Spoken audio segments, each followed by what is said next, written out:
Bismillah wa salatu wa salamu ala rasulillah wa ala alihi wa ashabihi ajma'in. Peut-on allier prière et travail, jeûne et travail, ou le mois du Ramadan et l'activité professionnelle, malgré les efforts physiques et la chaleur, comme c'est le cas aujourd'hui? Et je crois que on viendra à connaître d'autres jours aussi chauds pendant le Ramadan. Est-ce possible? Est-ce que Dieu a pensé à nous?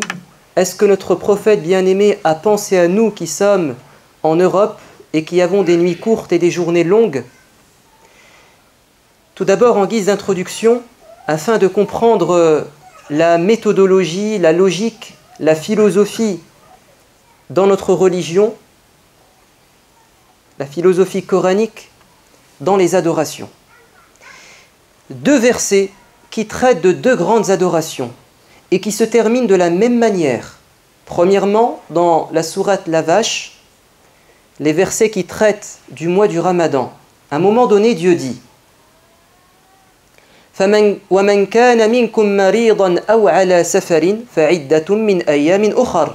Quant à celui qui, durant le Ramadan, sera en voyage ou tombera malade, alors il n'aura qu'à rattraper, c'est-à-dire durant l'année. Autrement dit, Dieu sait très bien que nous sommes faibles quand nous sommes malades et quand nous sommes en voyage. Quant à la maladie, c'est évident, notre corps s'affaiblit et nous avons besoin de nous renforcer, et donc il nous faut boire, manger, nous reposer. Alors si tu es malade, ou si le médecin te donne des contre-indications, ou si par expérience tu sais que tu ne tiendras pas le coup, ou si la chaleur est trop intense et que tu n'y arriveras pas, alors si tu évalues, tu estimes, ou le médecin estime que c'est dangereux pour toi, pour ta santé, de jeûner, tu romps ta journée de jeûne et tu rattrapes durant l'année. C'est une facilité que tu ne dois pas refuser. C'est un cadeau que Dieu t'a donné, accepte ce cadeau. Quand, et évidemment cela englobe, comme vous le savez, la femme qui est enceinte, la femme qui allaite et la personne âgée. Car la femme qui allaite ou qui est enceinte doit préserver sa santé, mais aussi la santé de son embryon, son bébé, son nourrisson. Et quant à celui qui est en voyage, quand nous sommes en voyage, on produit des efforts physiques, on a mal à la tête parfois, les moyens de transport, on ne maîtrise ni son espace ni son temps, c'est un moment d'instabilité et Dieu permet, en cas de voyage, de rompre le jeûne. Mais ce n'est pas une obligation. Par contre, quand tu es malade, tu dois obligatoirement rompre ton jeûne pour préserver ta santé. Mais quand il s'agit du voyage, tu es libre. Tu es libre. Soit tu jeûnes, si tu considères que tu peux tenir le coup, alors c'est mieux de jeûner. Si tu considères que c'est difficile, alors il vaut mieux rompre ton jeûne. Les frères, encore une fois, rapprochez-vous, serrez les rangs, car il y a du monde. Ensuite, Dieu nous dit, Dieu veut pour vous la facilité et il ne veut pas pour vous la difficulté.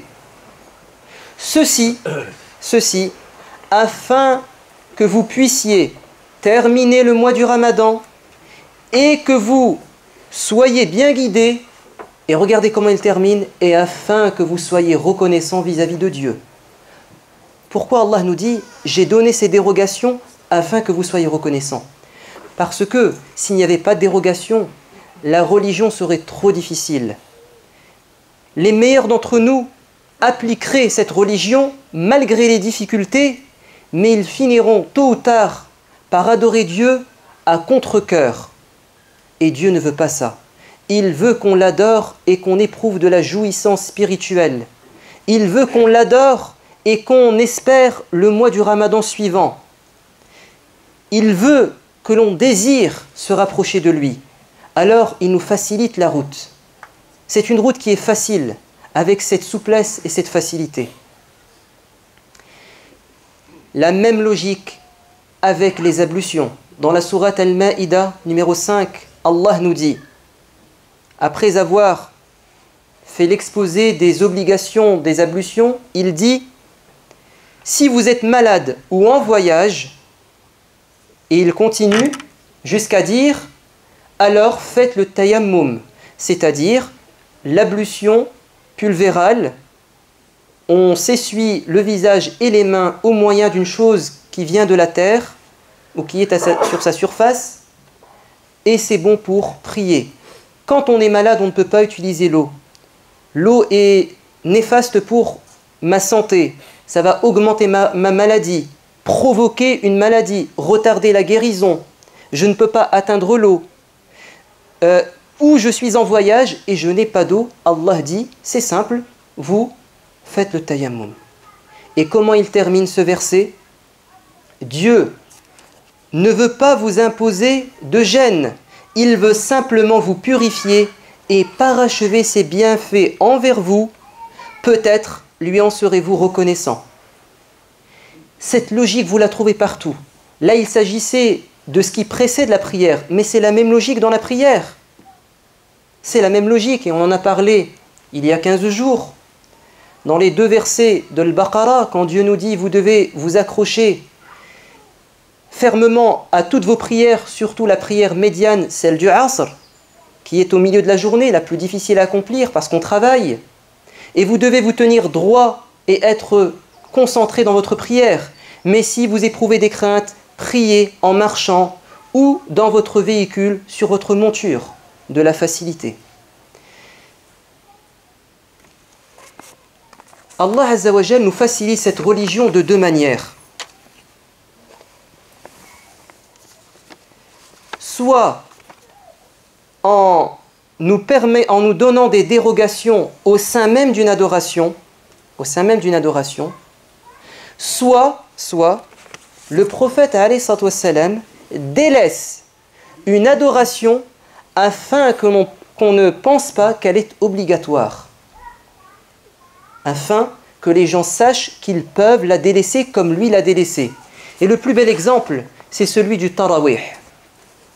Le Tarawih, ce hadith rapporté par Aïcha, authentifié par Al-Bukhari et Muslim, elle nous dit, une certaine nuit du mois du Ramadan, le prophète fit une prière à la mosquée et les musulmans firent la même prière. Au départ, il a fait le Tarawih tout seul, en privé dans la salle de prière.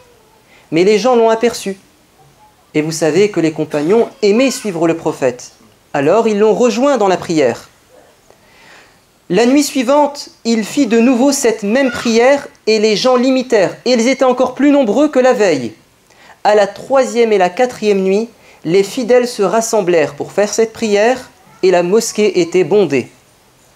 Mais l'envoyé de Dieu ne se rendit pas à la mosquée. Il est resté dans l'appartement qui était mitoyen de la mosquée. Ils étaient là, ils attendaient, mais le prophète ne sort pas faire le tarawih, volontairement. Le matin, c'est-à-dire pour la prière de l'Fajr, il leur dit « J'ai vu ce que vous aviez fait hier. Ce qui m'a empêché de vous rejoindre, c'est que j'ai craint que cette prière, le tarawih, ne devienne une obligation pour vous. Et dans une version, j'ai craint que les gens, après moi, pensent que c'est une obligation. »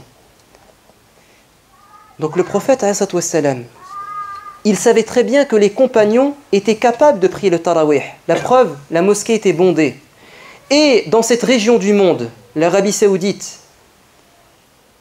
on est à une latitude où nous avons des journées et des nuits qui sont à peu près équivalentes. Donc la personne qui jeûne, qui fait le tarawih, va assez dormir. Son corps va se reposer. Il va se lever en pleine forme, prendre son petit déjeuner et tout de suite, il pourra commencer sa journée de travail et tout ira bien. Donc si le prophète n'est pas sorti prier le tarawih, ce n'était pas pour les compagnons de l'époque. Ils étaient capables. Mais c'est pour les générations futures, car il a été envoyé comme prophète pour l'humanité et jusqu'à la fin des temps. Et donc le prophète a pensé à nous.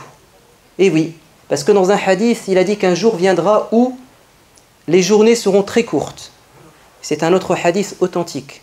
Donc il sait très bien que l'islam va se répandre et qu'on va trouver du mal à concilier Ramadan et travail, Tarawih et travail. Alors le prophète nous a envoyé un message il y a 1400 ans en disant « Faites ce que vous pouvez. Alaykum bima tutiqun. Al-qasda tablughu. La modération, et vous y arriverez. Soyez équilibrés et toutes les mosquées devraient, parce qu'elles sont dans des endroits où les nuits sont courtes et que les gens sont épuisés le soir et qu'ils veulent, comme les compagnons, profiter du tarawih, car le prophète, en même temps qu'il nous dit c'est pas obligatoire, il nous incite, car il y a un grand mérite.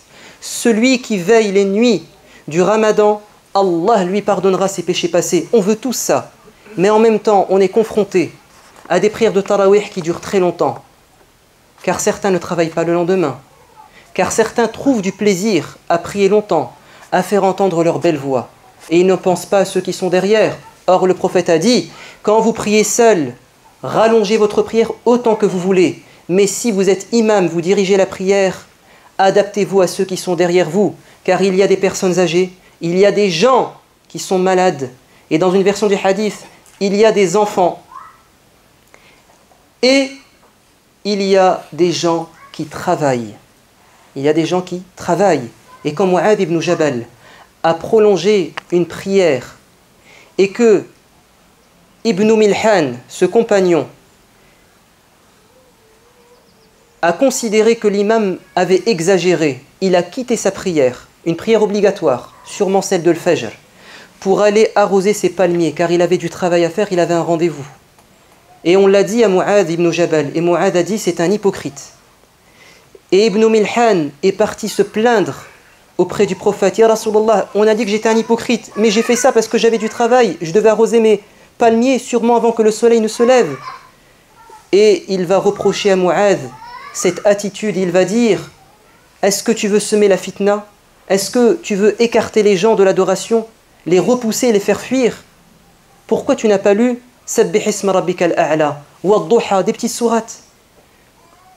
Oui, on peut faire un tarawih de 11, 12, 13 rak'at, même 20, mais raccourcissons le Coran. Et si tu veux lire plus de Coran, car c'est le mois du Coran, ben lisez-le de manière personnelle, mais quand on est en groupe, il faut s'adapter. Et pourquoi est-ce qu'on ne met pas l'accent sur les rappels?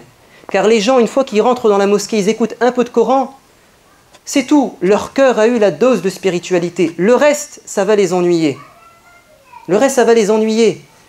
Une fois qu'ils sont rentrés, qu'ils ont quitté du Coran, au niveau spirituel, c'est bon. Passons à l'essentiel, transmettons un message, faisons des petits cours. C'est ça qui est important, car durant le mois de Ramadan, les gens reviennent. Il ne faudrait pas qu'ils ressortent des mosquées sans rien apprendre. On va les perdre durant l'année. Je termine par ce hadith. An Anas, radiyallahu anhu, qal. Anas ibn Malik dit, nous étions en voyage avec le prophète, alayhi salatu wassalam, et il y avait parmi nous des gens qui jeûnaient et des gens qui ne jeûnaient pas. C'est un voyage, vous êtes libre. Tu veux jeûner, tu jeûnes, tu ne veux pas jeûner, tu ne jeûnes pas.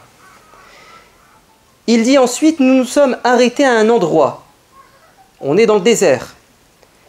Et c'était un jour de grande chaleur. Et ceux qui profitaient le plus de l'ombre, ce sont ceux qui avaient un vêtement et qui se couvraient la tête. Et la majorité d'entre nous mettaient leurs mains sur leur tête. Et quand nous sommes descendus, dit Anas, les jeûneurs sont tombés par terre. Ils étaient morts de fatigue, morts de soif. Quant à ceux qui ne jeûnaient pas, ils ont commencé à planter les pieux et à mettre les tentes.